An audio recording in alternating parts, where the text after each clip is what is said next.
नमस्ते दोस्तों, कैसे हो सब। आप सभी को स्वागत है मेरा YouTube channel glow your study पर।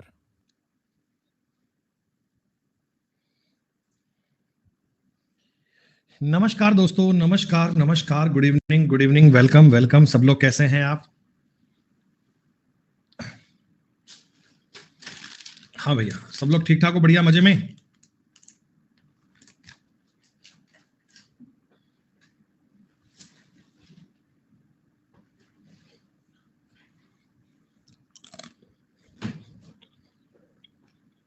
मैं एकदम बढ़िया भाई सूरज।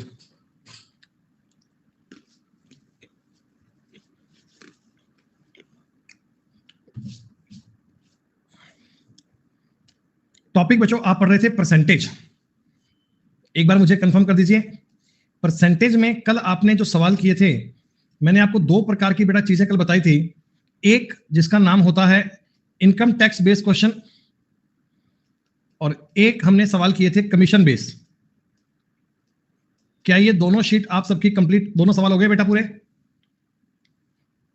लास्ट में दो क्वेश्चन मैंने ड्रॉप किए थे आपको होमवर्क के लिए, मैंने कहा था भाई इनको आप कर लेना। तो आज हम लोग पढ़ेंगे सिंपल इंटरेस्ट, साधारण ब्याज। लेकिन साधारण ब्याज को करने से पहले समय है आपकी 8 नंबर शीट को आज कंप्लीट कर लिया जाए, जिसका बच्चों नाम होता है वेन डायग्राम। ये मैंने आपको बताया था कि पिछले 3-4 साल में पेपर में वेन डायग्राम का सवाल एक भी नहीं आया है। इसका मतलब ये नहीं है कि सिलेबस का पार्ट नहीं है भाई। जब परसेंटेज टॉपिक की बात कर रहे हैं बेटा, तो सारे प्रकार की चीजें आनी चाहिए, हर एक लेवल की बात होनी चाहिए। तो हम सब कुछ कंप्लीट करेंगे। जो भी कोई आपके डाउट की बात आती है उसको भी देखेंगे बेटा, लेकिन पहले एक बार आप वेन डायग्राम का कॉन्सेप्ट समझ लीजिए, वेन डायग्राम की बात को कर लीजिए, देन बच्चों हम आगे के सवाल करेंगे, आगे की बात करेंगे। तो सब बच्चे तैयार हैं? स्टार्ट करें। आज तुम्हारी 2 घंटे की क्लास कंप्लीट होगी। सिंपल इंटरेस्ट भी अभी स्टार्ट कर लेंगे बेटा। और वैसे मैं उम्मीद करता हूं कि जितना मैंने आपको बेटा अब तक पढ़ा दिया है उसमें कोई डाउट तो आपके बचे नहीं होंगे ना बेटा। चीजें ठीक प्रकार से समझ में आ रही होंगी, एकदम आनंद के साथ आप बातों को समझ रहे होंगे। देखो मेरे भाई, वेन डायग्राम टॉपिक आपने रीजनिंग में किया था, और वेन डायग्राम का मतलब क्या होता है? वेन डायग्राम का मतलब होता है कि कोई दी गई जानकारी, कोई डेटा, कोई इंफॉर्मेशन लिखने की बजाय आप डायग्राम से रिप्रेजेंट कर दो, तो उसे अपन बोलते हैं वेन डायग्राम। अब सर ये कैसे करेंगे? देखो मेरी बात को बड़े ध्यान से समझना, कायदे में अंडरस्टैंड करने का प्रयास करना। बच्चों मैंने अपनी क्लास में टोटल स्टूडेंट्स है ना, वो मान लिए 100%। भाई टोटल बच्चे तो 100% कह सकते हैं, चाहे वो 15 हैं, चाहे 20 हैं, चाहे 50 हैं, चाहे कितने भी हैं, हम टोटल बच्चे जितने भी हैं उनको मान लेते हैं 100%। बच्चों मान लो मैंने आपका एक पेपर लिया, और उस पेपर में ना मैंने आपको 2 सब्जेक्ट दिए, एक दिया मैथ्स और एक दिया रीजनिंग। ये 2 मैं पढ़ाता हूं, 2 मैंने दे दिए। अब देखो दोनों सब्जेक्ट में फेल कोई भी नहीं हुआ। कहीं ना कहीं बच्चे पास तो हुए हैं, कहीं ना कहीं बच्चे पास तो हुए हैं, ये मान के चलो बेटा। कुछ बच्चे ऐसे थे जो केवल और केवल मैथ्स में पास हुए, कुछ बच्चे ओनली नहीं। एक बार मैं कह रहा हूं जी, मैंने जब मैथ की कॉपी देखी ना, मैथ्स की कॉपी देखी बेटा, तो मैथ्स में 78% बच्चों ने क्वालिफाई किया। मैथ्स में 78% बच्चों ने क्वालिफाई किया है। और रीजनिंग की मैं अगर बात करूं, रीजनिंग की अगर मैं बात करूं ना, तो बच्चों 84% बच्चों ने रीजनिंग में क्वालिफाई किया। पूरी क्लास के लोगों में से 84% लोगों ने रीजनिंग में क्वालिफाई किया। बच्चे के मन में एक डाउट आया, कहने लगा सर ये कैसे संभव है? तो पूरी क्लास के बच्चे आप 100% मान रहे हो, या एक बार एक काम करता हूं, परसेंटेज का साइन में हटा देता हूं बेटा। पूरी क्लास के सर बच्चे जब 100 मान रहे हो, तो मैथ्स में 78 और रीजनिंग में 84 पास कैसे हो गए? भाई हो सकता है ना कुछ बच्चे दोनों विषय में पास हुए हो, मैथ्स वाली शीट में भी आ रहे हैं, रीजनिंग में भी आ रहे हैं, दोनों विषय में पास हो सकते हैं। तो सबसे पहले आपको बात यही समझनी है कि दोनों विषय में पास बच्चे कितने होंगे, और ये कितने होंगे बेटा। देखो आप इन दोनों का जोड़ करो, 8 4 12 का 2 1 कैंसिल, 8 8 16 162। जितना 100 से ऊपर जा रहे हैं, जितना ये 100 से ऊपर जा रहे हैं, उतने बच्चे दोनों विषय में पास हैं। यानी आप कहोगे सर ये 62 आ रहा है ना, ये दोनों सब्जेक्ट में पास हुए हैं वो लोग हैं। ये 62 बच्चे दोनों विषय में पास हुए हैं ना, वो है। टोटल बच्चे तो 100 ही थे, 100 से ऊपर तो जाने नहीं है। तो ये जो 62 आया, ये दोनों विषय में पास हो गए। अब मैं इस जानकारी को अगर डायग्राम से बताना चाहूं बेटा, मैं आपके सामने देखो दो ऐसे सर्किल बना लेता हूं। ये सर्किल मान लो मैथ्स को रिप्रेजेंट करता है, ये सर्किल मान लो रीजनिंग को रिप्रेजेंट करता है। ये मैथ्स को रिप्रेजेंट करता है और ये रीजनिंग को रिप्रेजेंट करता है। तो जो दोनों विषय के पास बच्चे हैं 62, इसको लिखना बेटा एकदम सेंटर में। ये सेंटर में मैं इसलिए कर रहा हूं कि मैथ्स भी है और रीजनिंग भी है, देखो दोनों में कवर हो रहा है। जहां तुमने 62 लिखा है वो मैथ्स का पार्ट भी है, रीजनिंग का पार्ट भी है, तो दोनों सब्जेक्ट में पास हो रहे हैं बच्चे। सर ओनली मैथ्स में कितने आएंगे? तो ओनली मैथ में बनेंगे 16। कैसे पता?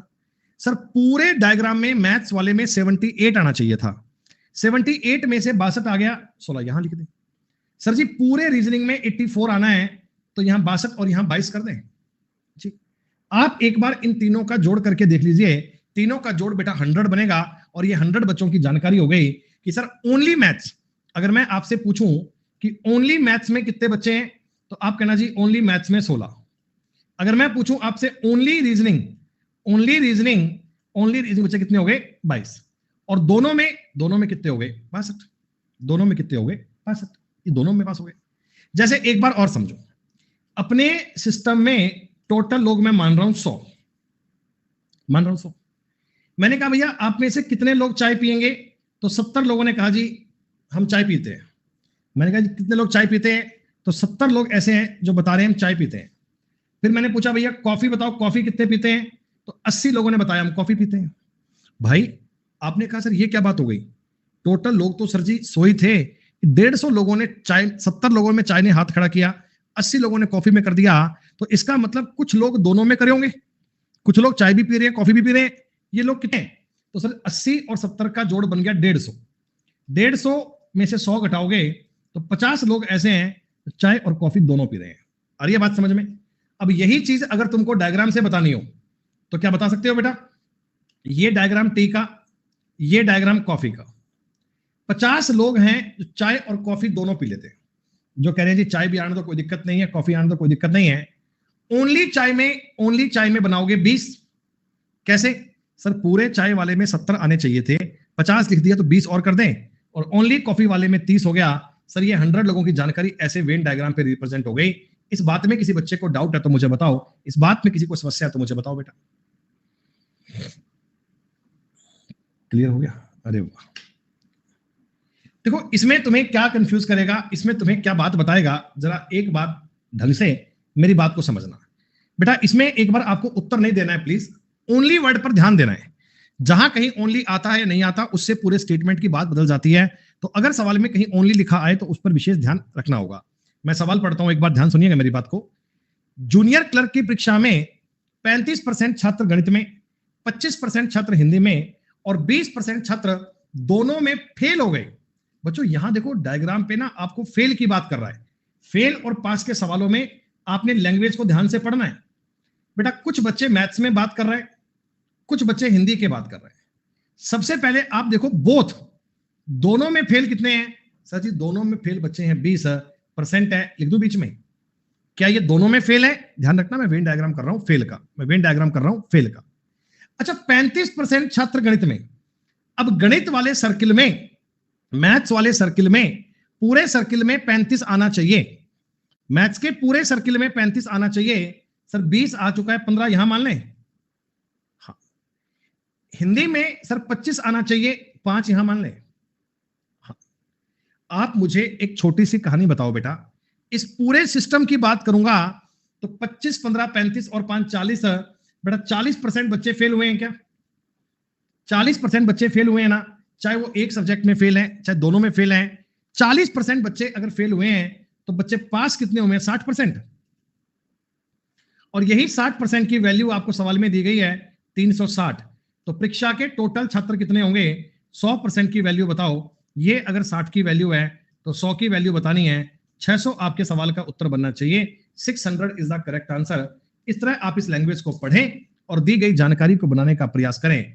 ये सर्किल से आपको मैं समझाने की कोशिश कर रहा था बच्चे, और वैसे तो चीजों को मेंटली भी आप याद करना सीख जाओगे। जब 5, 7, 10 क्वेश्चन करोगे ना, आपको पता लगेगा कि 35 ये, 25 ये, 35, 25, 60 में से 20 घटाओ 40, तो 40 फेल 60 पास। सर माइनस क्यों किया? ये जो 20% बच रहे 20% है, ये मैथ्स में भी काउंट हो गया, ये हिंदी में भी काउंट हो गया, ये दोनों में काउंट हो रहे हैं। अगर ये दोनों में काउंट हो रहे हैं भाई, तो दोनों में काउंट करना गलत है, एक बार करना चाहिए। 40% बच्चे फेल, 60 पास, 60% पहले 360, तो 100% 600 बनेगा। पहले सवाल का उत्तर बी बनेगा। क्या आपको समझ में आया?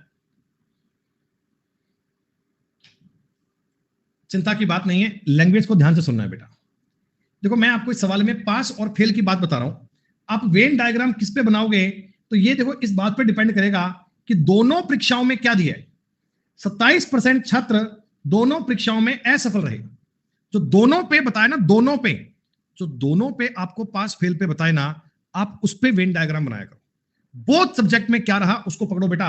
आपको सवाल कह रहे थे 27% बच्चे दोनों परीक्षाओं में फेल रहे, तो परीक्षा एक तो इंग्लिश की है, एक मैथ्स की है। दोनों में फेल 27 मान लूं क्या? अरे दोनों में फेल 27 मान लूं क्या? अच्छा ये डेटा दिया है पास का, लैंग्वेज को ढंग से पढ़ना, पास फेल को समझ लेना बेटा। 70% बच्चे अंग्रेजी में पास हुए हैं, 70% बच्चे अंग्रेजी में पास हुए हैं, तो फेल हुए हैं 30%। फेल हुए हैं 30%, तो इस वाले पॉइंट पे 3 आएगा क्या? 3 आएगा ना बेटा? Very good. मैथ्स में पास हुए हैं 65, फेल हुए हैं 35, 27 ये आ गया और 8 यहां आएगा। टोटल अगर सर मैं जानकारी को समझू ना, तो मेरे को समझ में आ रहा है कि 38% बच्चे कहीं ना कहीं फेल हुए हैं, चाहे एक सब्जेक्ट में, चाहे दो सब्जेक्ट में, चाहे दोनों में। तो पास दोनों विषय में कितने हुए हैं सर? दोनों विषय में पास हुए हैं 62%, और इन्हीं 62% की वैल्यू 248 है। जी हाँ, पूरा पूरा 4 बार कट रहा है सर जी, तो 100% की वैल्यू आ जाएगी 400। टोटल लोग कितने आने चाहिए? 400 बनना चाहिए। 400 लोगों ने परीक्षा दी थी ऐसा। और देखो इसमें आप सारी बात ज्ञात कर सकते हो। आप मुझे बताओ, केवल इंग्लिश में फेल कितने बच्चे हुए? ऐसे कितने बच्चे हैं जो केवल इंग्लिश में फेल हुए? 3 नहीं योगेंद्र, 12 बच्चे आएंगे, 12। मैं पूछ रहा हूं नंबर ऑफ स्टूडेंट्स। 3 तो परसेंट है ना भाई, 400 का 3%, 12। बस सुनो, देखो माइंड में सवाल करने का प्रयास करें, माइंड में सवाल करने का प्रयास करें। 80% छात्र अंग्रेजी में, 85 गणित में, 75 दोनों सब्जेक्ट में पास हुए। तो ये 75 है ना, 75, ये 80 और 85 में कॉमन था। कुल मिलाकर आप कहोगे 165 में 75 गया, 90% लोग पास हुए हैं, तो 10% फेल हो गए। 10% अगर 40 के बराबर है, तो 100% 400 आ जाएगा। नहीं आया समझ? कोई बात नहीं, अब आ जाएगा। कितना तो आसान चल रहा है। ये है इंग्लिश और ये है मैथ्स। दोनों सब्जेक्ट में पास कितने हुए? 75। सर जी अंग्रेजी में पास हुए हैं 80, 75 और 5 80, 85 मैथ्स में 10। कुल मिलाकर पास वाले बच्चे 90% है, तो फेल दोनों विषयों में आएंगे 10%। 10% की वैल्यू आनी चाहिए 40, तो 100% आना चाहिए 400। सबसे पहले आपको यही कैच करना है कि हमें इसमें दोनों सब्जेक्ट पे कॉमन वाली जानकारी में क्या दिया हुआ है, दोनों विषय कॉमन वाली बात क्या बताई गई है। क्या बच्चों वेन डायग्राम बहुत इजी प्रोसेस है ना?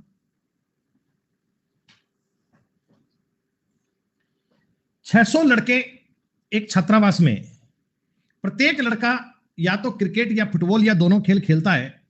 75% लड़के क्रिकेट खेलते हैं, 45% लड़के फुटबॉल खेलते हैं। बेटा 75 और 45 हो गया 120।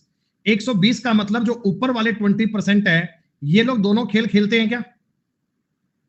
अरे 75% क्रिकेट खेल रहे थे, 45% फुटबॉल खेल रहे थे, आपने इनको जोड़ा 120 हो गया। तो 100 के जो ऊपर जा रहा है वो आपके दोनों खेल खेल रहे हैं, 20% लोग खेल रहे हैं। तो 20% अगर दोनों खेल रहे हैं, तो 600 का 20% आएगा 120। सवाल का उत्तर बन गया डी।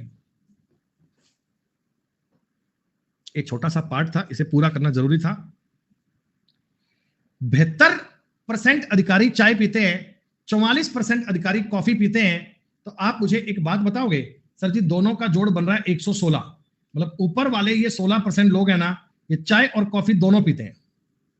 सवाल कहता है 40 अधिकारी चाय कॉफी दोनों पीते हैं, 16% की वैल्यू 40 है, तो 100% की वैल्यू 250 बननी चाहिए मेरे हिसाब से।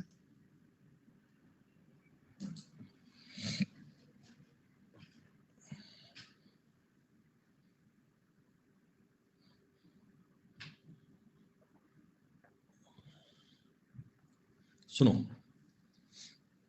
52% अंग्रेजी में फेल हुए, 42% मैथ्स में फेल हुए, 17% दोनों विषयों में फेल हुए। आपने कहा जी 52 और 42 हो गया 94। 94 में 17 दो बार काउंट हुआ है सर, 94 में 17 दो बार काउंट हुआ है, तो अगर 17 घटाओगे तो 77% बच्चे कहीं ना कहीं फेल हुए हैं। अगर इतने परसेंट बच्चे फेल हुए हैं तो दोनों विषय में पास कितने होंगे? दोनों विषय में 23% होंगे बेटा। क्या ये बात तुम्हें डायग्राम से बताऊं?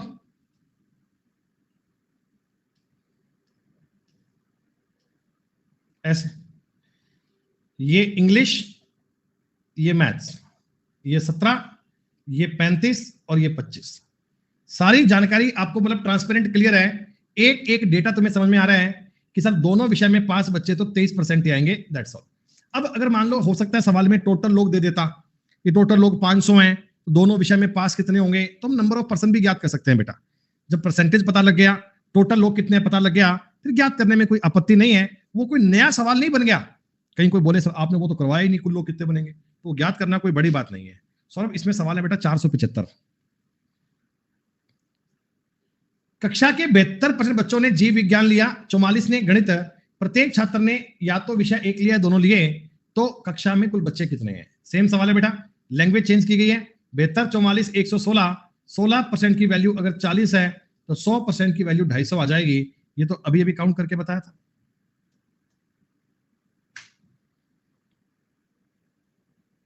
नब्बे % बच्चे अंग्रेजी में पास, 85% बच्चे मैथ्स में पास।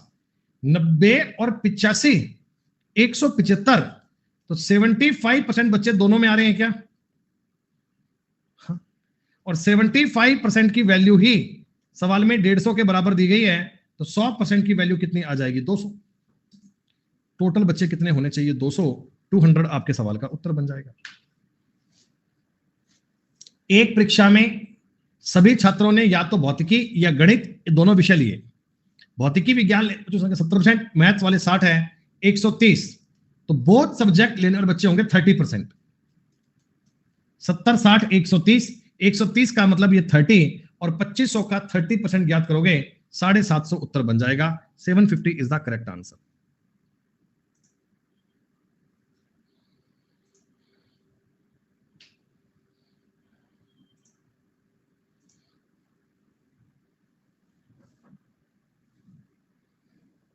थोड़ा सवाल लिखा गया ऐसे डिजाइन में है, कुछ नहीं। केमिस्ट्री में पास हुए 55%, मैथ्स में 60, दोनों में 50। तो आप बताओ बेटा, अगर मैं 50 की बात करूंगा तो 65% बच्चे कहीं ना कहीं पास हुए हैं।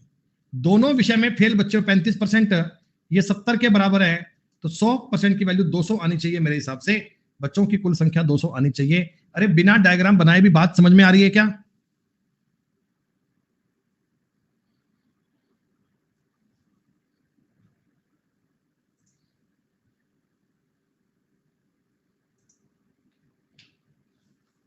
क्या कह रहे हो? बाकी के सवाल अपने आप कर लोगे सुप्रीति, ऐसा कह रहे हो बेटा क्या?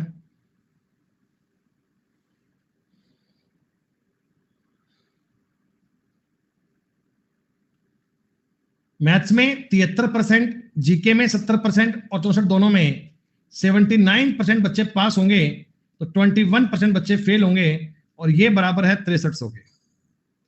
21 या 63, 300, 100% की वैल्यू आनी चाहिए 30,000।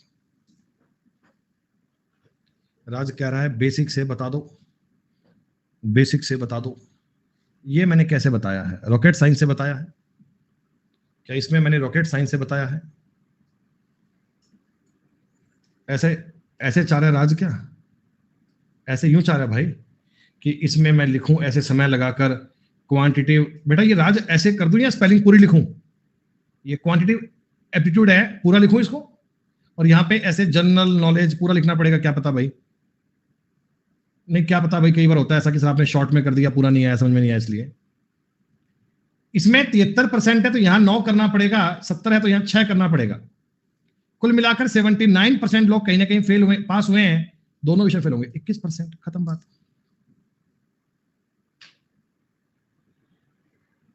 सिर्फ पढ़ के बताओ, सेम सवाल है, हो जाएगा। जस्ट रीडिंग लगाओ ओनली।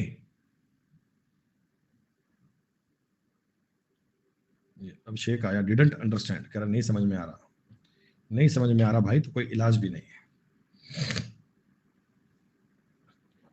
19 और 10 29, 29 में से 7 घटाओगे 22, 22 घटाओगे तो ये हो गया 78%। हाँ घर से ही करना है, पर देखो हो ही गया बेटा। हमने इतनी देर में क्वेश्चन पढ़ा, सवाल पढ़ते ही बात हो गई कि 19% बच्चे मैथ में, 10 इंग्लिश में, दोनों विषय में भी आगे 7, तो 19 10 29 में 7 के 22, 22 बच्चे फेल, 78 बच्चे पास। ये सवाल तुम्हें खुद घर से करना है। अच्छा इसमें गलती नहीं करोगे ना बेटा, तुम्हें पता लग रहा है ना कि दोनों विषय में जानकारी दी गई है असफल की, तो हम फेल पे डायग्राम बनाएंगे, फेल पे। कहीं ऐसी गलती मत कर देना, मैं पिटाई बहुत कर सकता हूं बेटा। ये इंग्लिश है, ये मैथ्स है, ये 10 दोनों में फेल है। अंग्रेजी में 70 पास, 30 फेल, 20, 80 पास, 20 फेल, 10। कुल मिलाकर बच्चे फेल हुए हैं 40%, दोनों में पास होंगे 60%, 144 के बराबर है, 240 आना चाहिए। ये सवाल तुम्हें सेल्फ करना है, सेल्फ करना है, सेल्फ करना है।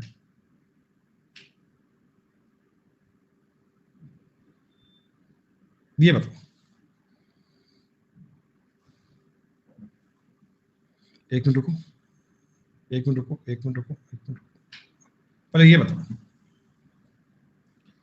छात्रों के एक समूह में 70% बच्चे अंग्रेजी और 65% बच्चे हिंदी बोल सकते हैं। 27% छात्र दोनों में से कोई भी भाषा नहीं बोलते, तो कितने परसेंट छात्र हैं जो दोनों भाषाएं बोल सकते हैं? अगर मैं एक ऑप्शन इसमें ई कर दूं बेटा 35, तब मुझे बताओ आपका आंसर क्या बनेगा। तभी बी आ रहा है क्या? बहुत बढ़िया। देखो बेटा जो बच्चे बोल सकते हैं उनमें हमें डेटा केवल 73% का फिट करना है ना भाई। 100 में से 27 बच्चे तो कुछ बोलते ही नहीं है, ना तो अंग्रेजी बोलते ना हिंदी बोलते हैं, इनको तो अपने डायग्राम में डालना ही नहीं है। 70 और 65 का जोड़ आ रहा है 135, 135 का इसका डिफरेंस आ रहा है 62, तो ये लोग दोनों भाषाएं बोलते हैं। यानी कि आप अगर डायग्राम बनाओगे ना बेटा, अगर आप डायग्राम भी बनाओगे तो ऐसा लिखना कि ये इंग्लिश, ये हिंदी, 62 लोग तो आएंगे दोनों भाषाएं बोलने वाले, 70% लोग अंग्रेजी बोलते हैं 8, 65 बच्चे हिंदी बोलते हैं 3।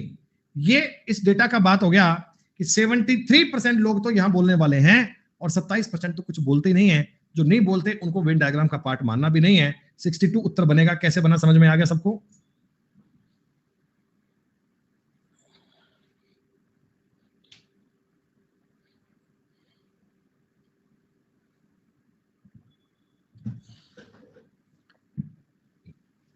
जरा बताओ भैया। देखो 18% बच्चे तो कोई भी खेल खेलते ही नहीं है, तो खेलने वाले बच्चे, जो खेलने वाले बच्चे हैं वो 82% है। हमें अपने डायग्राम में, अपने सिस्टम में 82% कोई टोटल मानना है। फुटबॉल वाले 40 है, क्रिकेट वाले 50 है, 90 बन रहे हैं। सब 90 नहीं 82 आने चाहिए थे। इसका मतलब दोनों खेल खेलने वाले बच्चे 8%। और भी 90 और 82 का डिफरेंस 8% है। अगर डायग्राम बनाओगे तो भी कर सकते हो ना। ये फुटबॉल है, ये क्रिकेट है, दोनों में 8 आ रहा है। फुटबॉल में 40 तो यहां 32 आएगा, क्रिकेट में यहां पर 42 आएगा। यानी ये पूरी जानकारी हो गई। 82% लोग गेम खेलते हैं और 18% लोग कोई गेम नहीं खेलते, ऐसा। ये सेम सवाल है बच्चे।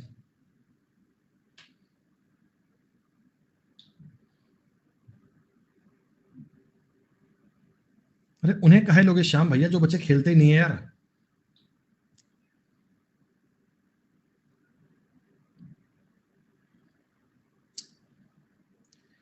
ट्वेंटी 25 नंबर सवाल क्या है एक बार फिर देखो बेटा। 48% विज्ञान में, 56% गणित में असफल रहे, दोनों विषय में 32% फेल हुए, तो हमें अपना डायग्राम बनाना है फेल पे। दोनों सब्जेक्ट में जो दिया जाए ना, ये बात समझ लेना, आपको डायग्राम वहीं से स्टार्ट करना है। तो ये है साइंस और ये है मैथ्स। दोनों विषय में फेल कितने हुए बेटा? दोनों विषय में फेल हुए हैं 32, लिख दो 32%। 48% विज्ञान में पास हुए हैं, फेल होंगे 52। 52 ये 32 तो ये 20 आएगा। गणित में 56% लोग फेल हुए हैं, तो यहां 24 आएगा। ये बच्चे ऐसे हैं जो एक सब्जेक्ट में या दोनों सब्जेक्ट में कहीं ना कहीं फेल हुए हैं। पास होने वाले बच्चे कितने हैं सर जी? इनका जोड़ बन रहा है 76%। ये कहीं ना कहीं फेल है, तो बाकी के 24% बच्चे पास होंगे। ये बता दो मुझे, 25 नंबर तक के सवाल कर लाओगे क्या? इनके बीच में से ना कोई डाउट मत लेके आना जी, वो नहीं हुआ, ये नहीं हुआ, वो नहीं हुआ। ये आसान सवाल है, खुद से हो जाने चाहिए आपसे। ये बता दो एक बार।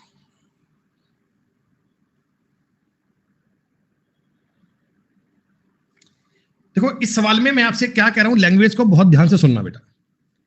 80 छात्रों की एक क्लास में 45% बच्चे हिंदी बोलते हैं, 40% बच्चे केवल अंग्रेजी बोलते हैं। गौर कर लेना, हिंदी के आगे ओनली नहीं लगा हुआ, लेकिन इंग्लिश के आगे ओनली लगा हुआ है। किसी भी भाषा को नहीं बोलने वाले बच्चों की संख्या उन छात्रों की संख्या के बराबर है जो दोनों भाषाओं को बोलते हैं। तो केवल हिंदी बोलने वाले छात्रों की संख्या ज्ञात करो। आप मुझे एक छोटी सी जानकारी दे पाएंगे क्या? एक बार आपको जानकारी एक्सप्लेन करने की कोशिश कर रहा हूं, मेरी बात पे गौर करना। देखो मैं ना यहाँ पे तुम्हारे सामने एक वेन डायग्राम बना रहा हूं बेटा। यहाँ पे ना मैं आपको दो चीजें बता रहा हूं कि एक तो जो लोग हिंदी बोलते हैं और जो लोग इंग्लिश बोलते हैं। अब केवल अंग्रेजी वाले बच्चे हैं 40%। पूरी बात परसेंट में कर रहा हूं, पूरी बात परसेंट में कर रहा हूं, ऐसे कर लिया। आपने कहा सर, आपने कहा देखो अगर मैं टोटल डेटा की बात कर लूं, क्या 80 बच्चे दिए हुए हैं ना, फिर परसेंटेज में क्यों कर देता हूं बेटा। आप मुझे बताओ, केवल अंग्रेजी बोलने वाले बच्चे 80 का 40% आएगा, क्या 32 बच्चे आएंगे? 32 केवल अंग्रेजी बोलते हैं। अच्छा, अब इसमें कुछ बच्चे ऐसे हैं जो एक भी भाषा नहीं बोलते और कुछ बच्चे ऐसे हैं जो दोनों भाषाएं बोलते हैं। क्या इन दोनों की संख्या बराबर है क्या? देखो मैं x एक यहां मान लेता हूं, x एक यहां मान लेता हूं। ये बाहर वाला x क्या है? ये मतलब क्लास में तो है, ये बाहर वाला स्क्वायर है ना, ये क्लास है, क्लास में तो है, पर ये ना तो हिंदी बोलते ना अंग्रेजी बोलते। डायग्राम के बाहर है, डायग्राम के बाहर है। भावनाओं को समझना है। आ रही है बात समझ में? ये जो बाहर वाला x है ना, ये हिंदी भी नहीं बोलते, अंग्रेजी भी नहीं बोलते, और ये x क्या है? तो दोनों भाषाएं बोलते हैं। तो आप बताओ, हिंदी बोलने वाले बच्चे हैं 45%। क्या आप में से कोई बच्चा, कोई आप में से बुद्धिमान बालक मुझे 80 का 45% कितना होगा ये बता पाएगा? कोई बता पाएगा कि 36 होगा? ठीक है। अच्छा, ये केवल हिंदी है या हिंदी है? ओनली वर्ड का बड़ा खेल है बेटा, ओनली वर्ड का बड़ा खेल है।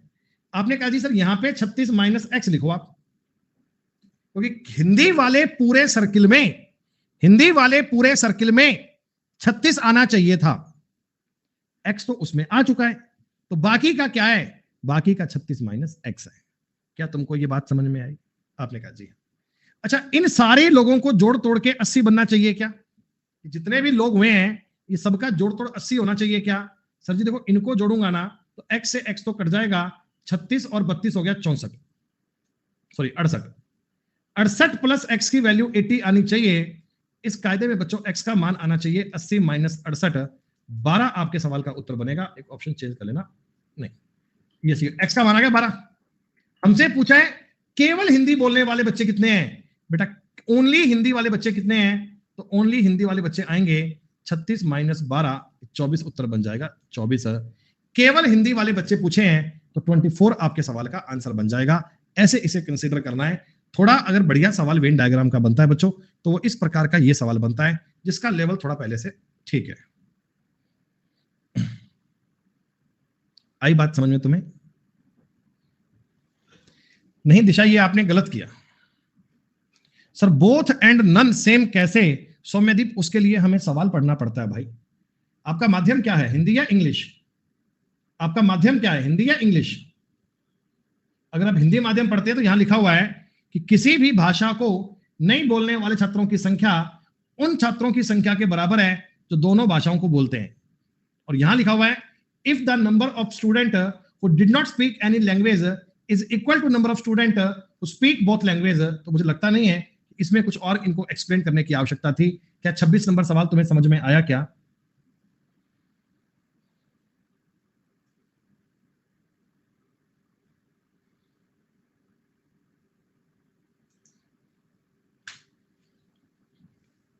देखो ये सवाल भी लगभग वैसा ही है, पर इसमें थोड़ा डेटा चेंज कर दिया। कहां तुम्हें ओनली दिया है, कहां तुम्हें ओनली नहीं दिया, इस बात को ध्यान से समझना। किसी परीक्षा में 40% छात्र हिंदी में, 55% छात्र अंग्रेजी में पास हुए, ये ओनली की बात नहीं कर रहा है, ध्यान दे लेना। यह ज्ञात है कि दोनों में असफल छात्रों की संख्या दोनों उन छात्रों के मुकाबले में दुगनी है जो दोनों में उत्तीर्ण है। दोनों विषयों में 16 बच्चे फेल हुए हैं, तो परीक्षा में बैठने वाले कुल बच्चों की संख्या का पता लगाएं। करें सवाल ट्राई, करें सवाल ट्राई बेटा। अच्छा आप मुझे एक बात बता दो, यहां आपका जो एग्जाम का रिजल्ट आया, क्या वो 4 प्रकार में चीजें आपको बता रहा है क्या? देखो मैं तुम्हें पास और फेल में किसी प्रकार का कंफ्यूजन क्रिएट नहीं करना चाहता, चीजों को पढ़ना पहले। आप मेरे सवाल करने को मत देखो, पहले आप सवाल को पढ़ो, उसमें टर्म क्या क्या यूज किया गया है उसको देखो। 40% छात्र अंग्रेजी में और 55% छात्र हिंदी में और अंग्रेजी में पास हुए, पास की बात कर रहा है। दोनों विषयों में असफल छात्रों की संख्या उन छात्रों की संख्या के मुकाबले दुगनी है जो दोनों में उत्तीर्ण हैं। तो क्या मैं डायग्राम पास पे कर लूं, पास पे? अच्छा दोनों में पास बच्चे कितने हैं मेरे को पता नहीं है, मैं x% मान लूं क्या? अरे क्या दोनों में बच्चे कितने हैं ये मैं x% मान लूं, जो दोनों में पास हैं, जो दोनों विषय में पास हैं। अच्छा अब मुझे बताओ, दोनों विषय में फेल बच्चे 2x% आएंगे क्या? दोनों विषय में फेल बच्चे 2x आएंगे क्या? ये हिंदी वाले कॉलम में क्या लिखूं बेटा? हिंदी वाले कॉलम में क्या लिखूं, कोई बताएगा? अरे बताओ, इंतजार कर रहा हूं भाई। बहुत बढ़िया, 40 - x। बच्चों ये परसेंटेज चल रहा है, गौर करना, ये डेटा रियल नहीं है, ये परसेंटेज की बात हो रही है। और ये 55 - x आना चाहिए। एक बार मुझे बता दो, किसी को इस स्टेप तक कोई दिक्कत है तो, किसी को इस स्टेप तक कोई डाउट है तो? नहीं है। अच्छा क्लास के जितने बच्चे एक सब्जेक्ट में फेल, 2 में फेल, पास जो भी हुआ, सारे मिलाकर बच्चे तो 100% होंगे। क्लास के टोटल बच्चे तो 100% होंगे ना? सर जी इन सबका जोड़ कर लेते हैं, लिख के बताऊं, कहीं तुम बाद में ऐसे ही कोर्ट में क्लेम करते फिरो कि आपने समझाया था हमको समझ में नहीं आया। तो यहीं पे एक बार देख लो, ये सारे बच्चे मिलाकर आने चाहिए 100% के बराबर। एक x से एक x कैंसिल हो गया, 40 55 95 प्लस का x बराबर आएगा 100, x आ जाएगा जी 5%। x कितना आ गया? 5। सर दोनों विषय में फेल बच्चे, दोनों विषय में फेल बच्चे हैं 16। आपके अकॉर्डिंग दोनों विषय में फेल बच्चे आ रहे हैं 10%। 10% की वैल्यू 16, तो परीक्षा में बैठने वाले टोटल बच्चे कितने हैं? 160 होंगे मेरे भाई। डी उत्तर बनेगा। बड़े कायदे में, बड़े आराम से सवाल को पढ़ लो, देख लो, समझ लो, एक एक स्टेप मैंने कैसे लिखा है उसको समझ लेना। इवेंट डायग्राम का बढ़िया लेवल है।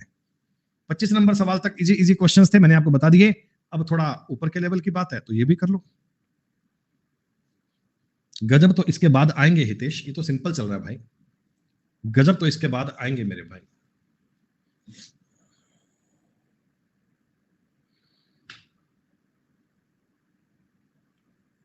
ये तो सिंपल है।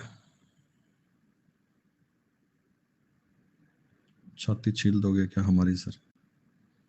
क्या है ये?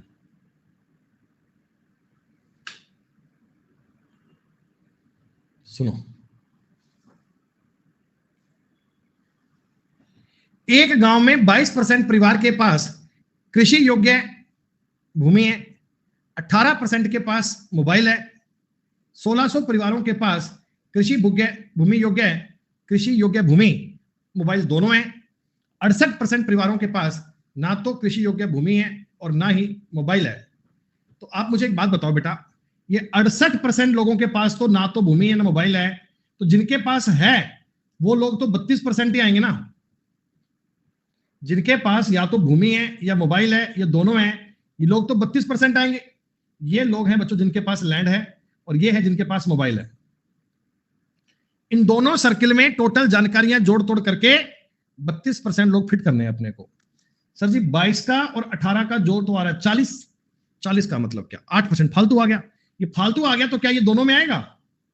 हाँ, अरे वाह बहुत बढ़िया। सर जी 14% के पास ओनली लैंड है, और बाकी कितना बच गया? ये क्या है, क्या है रे? 10% ओनली के पास मोबाइल है। मेरे डेटा के हिसाब से 8% लोगों के पास में लैंड और मोबाइल दोनों हैं। सवाल कहता है 1600 के पास में दोनों हैं। 1% की वैल्यू बनेगी 20 और पूरे परिवार कितने हैं? पूरे सॉरी माफ कीजिएगा 200। परिवार कितने हैं? 20,000। 20,000 आपके सवाल का उत्तर बनना चाहिए। ये लॉक कर दीजिएगा। 29 नंबर की बात क्लियर?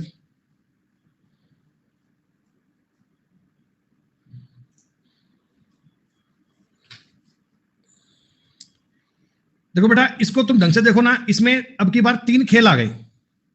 मैं चाहता हूं एक बार आप 1 मिनट का टाइम लेकर सवाल को ढंग से रीडिंग लगाएं, समझें कि वो तुम्हें बताना क्या चाह रहा है। उसके बाद अपन करेंगे सवाल। एक समाज में 500 लोग रह रहे हैं। टोटल एक सोसाइटी है, 500 लोग रह रहे हैं। 45% क्रिकेट खेलते हैं, 29% हॉकी खेलते हैं। ओनली नहीं है, हॉकी है, टोटल है मतलब। 48% बैडमिंटन खेलते हैं।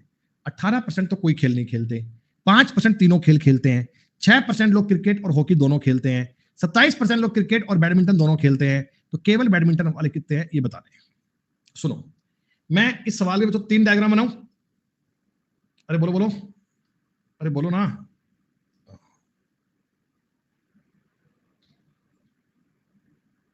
ये है क्रिकेट।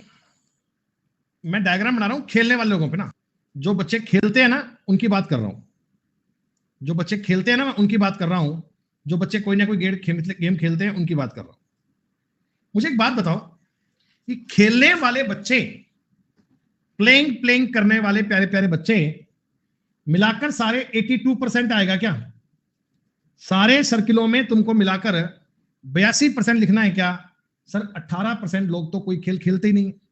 जब नहीं खेलते तो इनको तो सर्किल में लाओगे नहीं बेटा। 82% आना चाहिए। क्या क्लियर है? सबसे पहले डेटा क्या लिखोगे जो तीनों में आ रहा है? सर 5% लोग तीनों खेल खेलते हैं, यहां आप 5 लिख दो। ठीक, जी हाँ। 6% लोग क्रिकेट और हॉकी दोनों खेल खेलते हैं। क्रिकेट और हॉकी खेलने वाले लोग हैं 6%। तो यहां पे आप 1 लिखना। आपने कहा जी 1 क्यों लिखेंगे भाई? क्रिकेट और हॉकी में ये इतना एरिया कॉमन आ रहा है। देखो क्रिकेट और हॉकी में कॉमन है ये। अब चाहिए बैडमिंटन में भी आ रहा है, उससे मतलब नहीं है। क्रिकेट और हॉकी में 6 कॉमन आना चाहिए।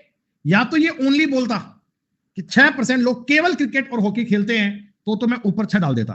पर उसने कहा 6% लोग क्रिकेट और हॉकी खेलते हैं, ओनली वर्ड नहीं दिया था। तो 6% में 5 तो बच्चे आ गया, इसलिए 1 तुमने यहां लिख दिया। 1% कैसे लिखा समझ में आया तुम्हें? अरे 1% कैसे लिखा समझ में आ गया? 27% लोग बैडमिंटन और क्रिकेट खेलते हैं, तो यहां पर 22 करूं क्या?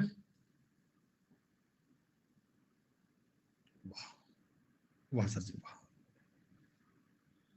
अच्छा अब मुझे बताओ, क्रिकेट वाले कॉलम में था 45%। क्रिकेट वाले सर्किल में 45% आना चाहिए। 22.27 और एक 28 तो आ गया। 17% बाकी है क्या? 17% बाकी है क्या? अच्छा तुम्हें बैडमिंटन और हॉकी का कंबाइंड पता है? बैडमिंटन और हॉकी का कंबाइंड पता है? नहीं। तो मैं अपनी मर्जी से इसको एक्स मान लूं? क्या मैं अपनी मर्जी से एक्स मान लूं? मान सकते हैं, कोई दिक्कत थोड़ी है बेटा, पता ही नहीं है मुझे। तो आप मुझे एक बात बताओ, हॉकी वाले कॉलम में कितना आ गया? हॉकी वाले सर्किल में कितना आ गया? सर जी इसमें ना 6 + x तो आ चुका है। इसमें 6 + x तो आ चुका है। मेरे को चाहिए 29। तो क्या मैं 23 - x कर दूं? देखो ऐसा होता है, 29 - 6 + x करोगे ना, ब्रैकेट हटाओगे, 29 - 6 - x होगा, 23 - x बनेगा। क्या तुम्हें क्लियर हो गया? और देखो आपको अगर तसल्ली ना हो रही हो तो आप इनको जोड़कर भी चेक कर सकते हो। हॉकी का जो ये सर्किल है ना, हॉकी का ये सर्किल है पूरा, जोड़ के देख लेना बेटा। हॉकी का जो सर्किल है पूरा, इसको जोड़ के चेक कर लेना। इसका जोड़ 29 ही बनेगा। देख के बताओ 29 बन रहा है क्या? बहुत बढ़िया। इस वाले कॉलम पे 21 - x आएगा क्या? बहुत बढ़िया। अच्छा अभी तुम इन सब का जोड़ कर सकते हो? इन सब का जोड़ कर सकते हो? हाँ कर तो सकते। देखो क्रिकेट वाला जोड़ मुझे पता है 45, इन दोनों का सम हो गया 23, ये बच गया 21 - x। इस सबका जोड़ कर दिया 82 के बराबर आएगा क्या? सबका जोड़ कर दिया 82 के बराबर आएगा। 5 3 8 1 9 4 2 6 2 8 माइनस 82 बराबर x हो गया। x का मान बच्चों 7 आ गया। मैंने पूछा केवल बैडमिंटन, बेटा ओनली बैडमिंटन वाले लोग थे 21 माइनस 7 यानी कि 14%। 7 नहीं है, 21 माइनस 7 है। 21 माइनस 7 का मतलब 14% है। तो 500 लोग अगर रह रहे सोसाइटी में तो 500 का 14% कितना आएगा? सर जी 70 लोग आएंगे। 70 लोग ऐसे हैं जो केवल और केवल बैडमिंटन का खेल खेलना पसंद करते हैं। 70 आपके सवाल का उत्तर आना चाहिए। लैंग्वेज को पढ़ के बताओ जी, अब समझ में आ गया? एज्यूम तुम्हें एक डेटा तो करना पड़ेगा, बाकी तो बताएगा, लेकिन सवाल को पढ़ना हमेशा रिवर्स ऑर्डर में, उल्टे ऑर्डर में पढ़ के चलोगे तो बात ठीक बनेगी।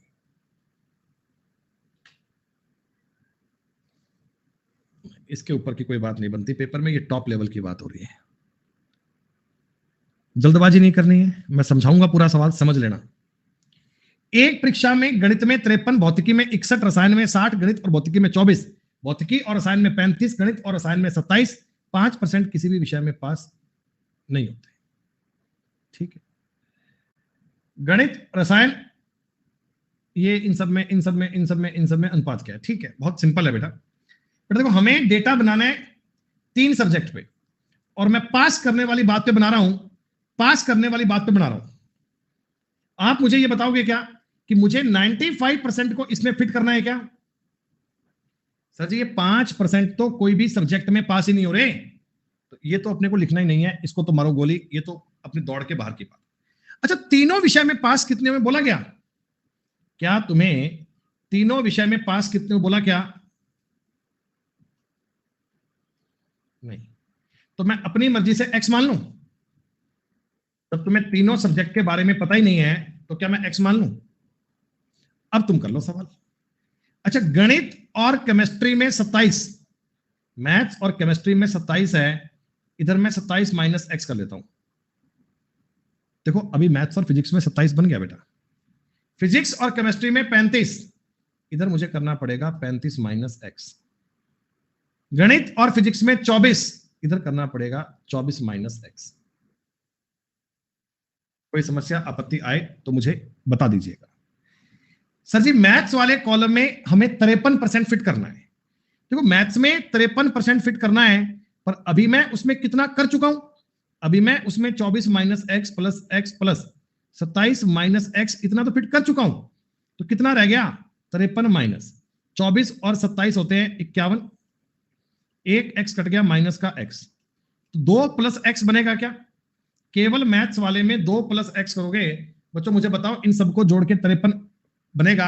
आपका यकीन ना हो तो आप चेक कर लो, इतना काम तो तुम्हें करना ही पड़ेगा। फिजिक्स में 61, देखो 61 में से तुम क्या घटाओगे? इनको जोड़ोगे 24 प्लस 35 माइनस एक्स, 24 35 हो गया 59, 2 माइनस प्लस 2 प्लस एक्स इसमें आएगा। अरे 2 प्लस एक्स इसमें आएगा क्या? केमिस्ट्री वाले में आपको लॉग करने हैं 60, केमिस्ट्री में 60 करने हैं, तो 60 माइनस 37 और 35 कितना हो गया बेटा? 42 62, और माइनस एक्स आएगा, तो ये मेरे हिसाब से x माइनस 2 बनना चाहिए केमिस्ट्री में, x माइनस। तीनों में लोग कितने कितने हैं आपने काउंट कर लिए? अब देखो जी एक बार इस डेटा को थोड़ा अपन रिजॉल्व कर लेते हैं। लास्ट में पूछा क्या? गणित और रसायन में उत्तीर्ण, मैथ्स और रसायन में उत्तीर्ण, लेकिन भौतिकी में नहीं वाले का भौतिकी और रसायन में गणित में फेल, मतलब एक्स का मान चाहिए। अगर एक्स का मान मिल जाएगा तो बात बन जाए। देखो इनको जोड़ते कैसे बेटा? आप बताओ, मैथ का पूरा कॉलम मिला के तो 53 बन रहा है क्या? अरे मैथ्स का पूरा कॉलम मिला के 53 बन रहा है क्या? प्लस इन दोनों को जोड़ूंगा, x से x कट जाएगा, प्लस का 37 आएगा, और लास्ट में बच गया x माइनस 2। ये कहानी बराबर आएगी 95 के। आपने कहा जी 7 3 10 1 90 में 2 गया 88, x का मान मेरे हिसाब से 7 आ रहा है। मेरे हिसाब से x का मान 7 आ रहा है। बाकी एक बार आप विशिष्ट लोग हो, एक बार चेक कर लोगे और तुम्हें समझ में आ जाएगा। अच्छा अब मुझे बताओ, गणित में और केमिस्ट्री में पास, मैथ्स और केमिस्ट्री में पास, फिजिक्स में फेल, 27 माइनस एक्स है यानी 20 आएगा। 27 माइनस एक्स का मतलब 20 हो गया। भौतिकी और रसायन में पास 35 में से 7 घटाओगे 28 आएगा। इनका रेशो चाहिए तो ये 4 से कट जाएगा, 5:7 आपके सवाल का उत्तर बनेगा। 5:7 इज द करेक्ट आंसर। ये x पर जानकारी मान के चलेंगे तभी सवाल बन सकता है, तभी बात हो सकती है। क्या तुम्हें ये सवाल समझ में आया? क्या नहीं होगा बेटा, बिना डायग्राम नहीं होगा।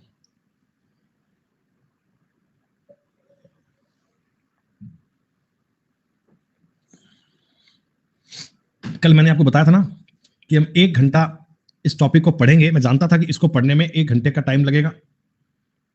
अरे जोड़ कर लिया है समरजीत यार, थोड़ा दिमाग तो लगा ले रहे भाई। ऐसे काम भी क्यों करता है यार, बात को समझ लिया कर। अब यूं चाह रहा है कि मैं बच्चों की तरह एक एक स्टेप लिख के बताऊं तुझे? अरे बताया तो है ना, पूरा मैथ्स का जोड़ मैंने कर लिया, मुझे पता है 53 आ रहा है। और इन दोनों को जब जोड़ोगे तुम्हें पता नहीं चल रहा क्या? x से x कट जाएगा, 35 तो 37 हो गया यार। इतने भी क्या मतलब नालायक वाला काम कर रहे हो? ये बात मैं भली भांति जानता था कि इस टॉपिक को मैं 1 घंटे में बड़े आराम से पूरा करवा दूंगा। और देखो 1 घंटा आपका लगभग पूरा होने ही वाला है और आपको जानकर ये बहुत हर्ष होगा कि ये इस शीट का आखिरी सवाल है। इसके बाद थैंक यू आ गया, फिर इसके बाद हम सीआई स्टार्ट कर लेंगे। मैथ्स, फिजिक्स और केमिस्ट्री। बेटा ये सेम सवाल है, ये सेम सवाल है, डिटो सवाल है। आप ये बता दो मुझे, तीनों विषय ना पढ़ने वाले बच्चे हैं 5%, तो मेरे को पूरी टेबल में इसमें फिट करना है 95%। यही करना है। अच्छा तीनों सब्जेक्ट कितने लोग पढ़ते हैं ये तो आपको पता नहीं है, तो मैं एक्स मान लूं। ये आपने कहा जी मैथ्स और फिजिक्स दोनों पढ़ना 20%, मैथ्स और फिजिक्स दोनों 20 हैं, यहां आएगा 20 माइनस एक्स। 21% मैथ्स और केमिस्ट्री, यहां आएगा 21 minus X. 23% 23 minus X. Sir ji maths वाले कॉलम में आपको डालना है 49, ये सब जोड़ोगे ये बनेगा 41 माइनस एक्स, तो 8 प्लस एक्स आ रहा है क्या? अगर तुम्हें ये बात सॉल्व करनी है तुम छोटे बच्चों की तरह ऐसे लिखकर कर सकते हो बेटा, पर मैं थोड़ा सा तुम्हें समझाने का प्रयास कर रहा हूं कि इतने भी नालायक नहीं होना चाहिए कि आप ये बात भी ना समझ पाओ, ये भी ना समझ पाओ। इतना भी आपको नालायक नहीं होना चाहिए, इतनी बात तो आपके समझ में आनी चाहिए।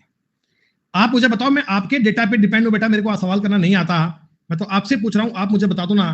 फिजिक्स वाले ओनली फिजिक्स में क्या लिखूं? टोटल करना है 52, 52 में से ये आ चुका है 43, तो ये बचेगा 9 प्लस एक्स। सोनम कह रही है 6 प्लस एक्स आएगा। केमिस्ट्री वाले में करना है मुझे 50, केमिस्ट्री वाले में करना है 50, ये माइनस हो गया 47, सॉरी 44, 6 प्लस एक्स हो गया। तीनों की बात क्लियर हो गई। अच्छा अब कुल मिलाकर देखो, मेरे को सवाल में करना तो एक्स का मान चाहिए, एक्स मिलेगा सब मिल जाएगा। तो अब स्टार्ट ऐसे किया करो, पूरा पूरा मैथ्स है 49, इन दोनों को जोड़ूंगा, एक्स से एक्स कट जाएगा, 23 और 9 32, और ये 6 प्लस एक्स है दोस्तों, ये 95 के बराबर आ रहा है, ये 95 के बराबर आ रहा है। 40 और 30 70 81 87, मेरे हिसाब से एक्स का मान तो 8 आ रहा है, बाकी तुम चेक करो। ये कह रहे जी कितने परसेंट एक विषय पढ़ते हैं? देखो ओनली मैथ्स की बात करूंगा ना, ओनली मैथ्स की, तो वो है बच्चा 8 और 8 16%। अगर मैं बात करूं ना ओनली फिजिक्स की, तो बच्चे हैं 9 और 8 17%। ओनली केमिस्ट्री की तो 8 और 6 14% में। तो एक विषय पढ़ने वाले बच्चों की बात करोगे तो 47% लोगों को एक विषय पसंद है। ये आपके सवाल की जानकारी हो गई है जी। यहां तक की बात आगे समझ में है?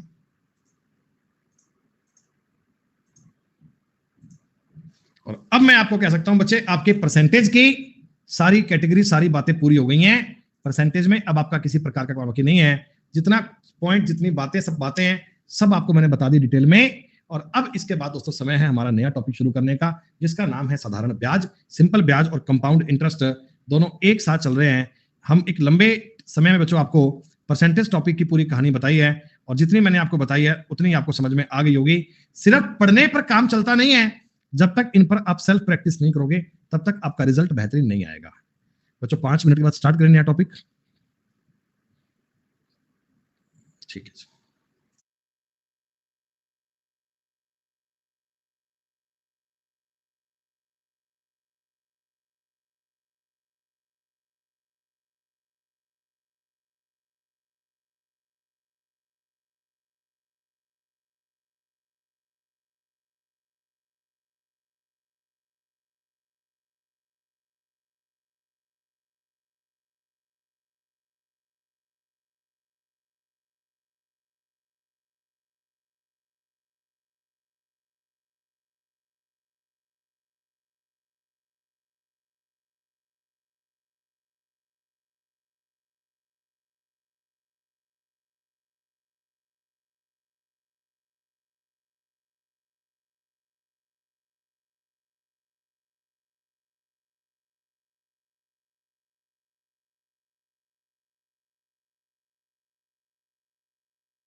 हाँ जी भैया, वेलकम बैक।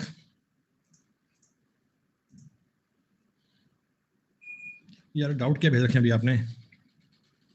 भैया अर्थमेटिक पूरा होगा फिर एडवांस आएगा, उसके बाद आएगा। भैया कट ऑफ तो आजकल बहुत जा रही है, कट ऑफ के बारे में कोई भी आइडिया लगाना सही नहीं है।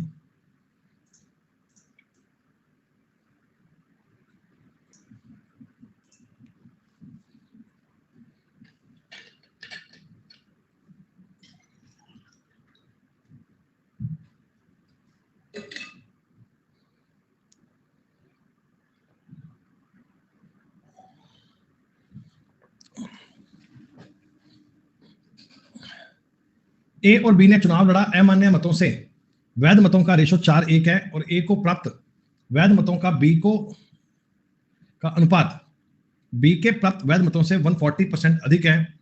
ए और बी को मिलाकर कुल अमान्य मतों का औसत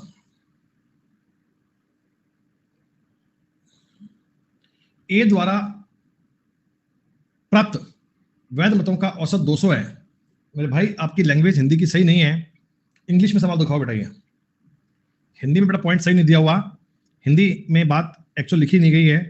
बेहतर है कि इसको आप लिख के बताओ इंग्लिश में।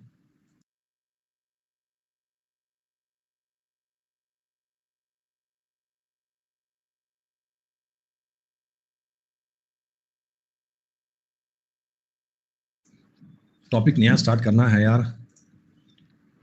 रीजनिंग की क्लास नहीं चलती है बेटा, 3 बजे चलती है, 3 बजे। बेटा हिंदी का सवाल से लिखा नहीं है अंकित, हिंदी की लैंग्वेज एक्यूरेट नहीं है भाई।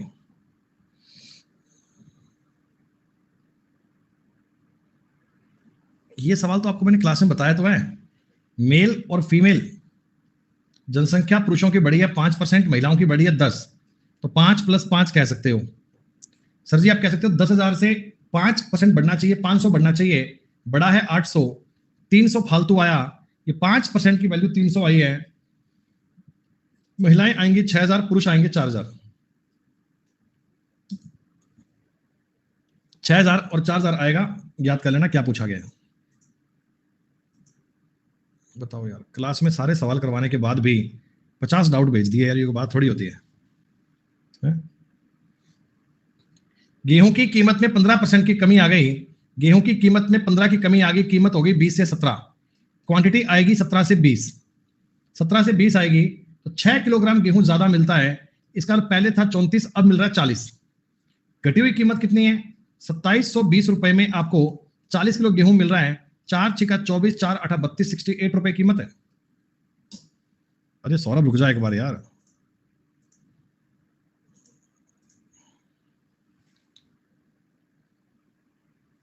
ये क्या बात हुई? ए ने अपनी इनकम का 60% हिस्सा खर्च किया, बी ने 75% हिस्सा खर्च किया। ए की बचत का और बी की बचत का 20% का रेशो है। ए की बचत है बच्चों 40% और बी की बचत है 25%। ए की बचत बी की बचत से 20% ज्यादा है, 5:6 के अनुपात में है। तो बस 5 से काटेंगे 5, 5 से काटेंगे 8, 5 से 5 कट गया, 3 और 4। ए और बी की जो इनकम है वो 3 और 4 में आनी चाहिए, 3 और 4 आनी चाहिए।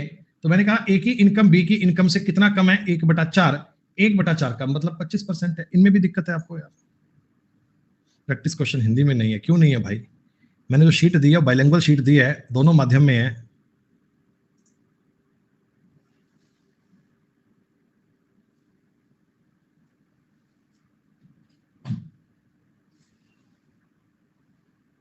बताओ।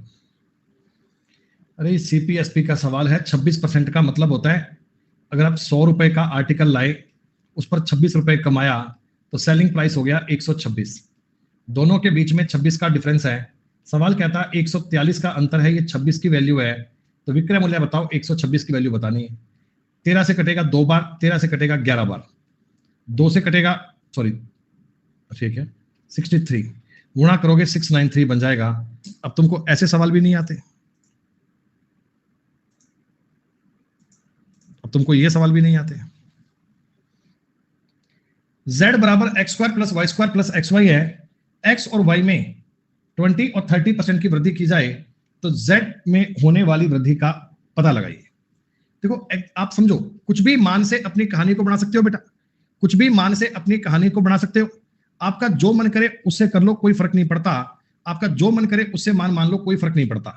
जैसे मैं z बता रहा हूं, z आपको x और y के मान क्या है मुझे पता नहीं है, 100 मान लें, 100 मान लें। आपने कहा जी चाहे 10 मान लो, कोई दिक्कत नहीं है।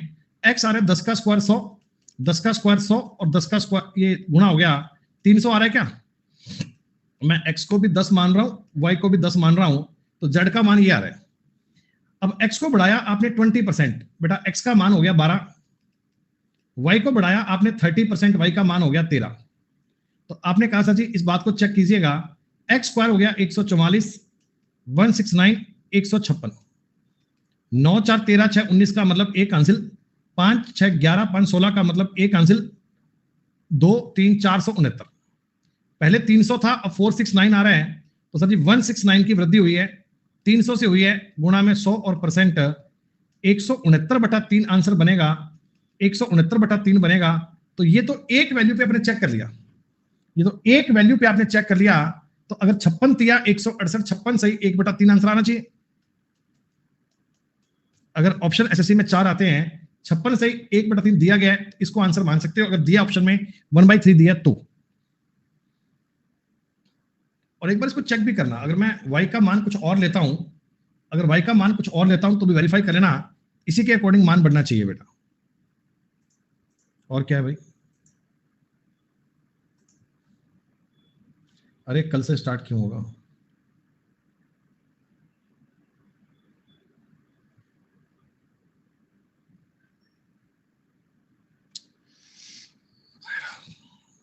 अरे यार कुछ तो सवाल अपने आप से कर लिया करो यार।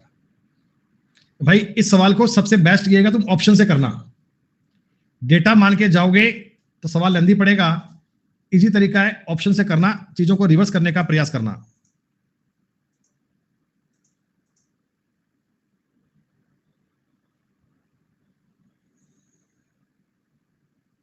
क्या है ये?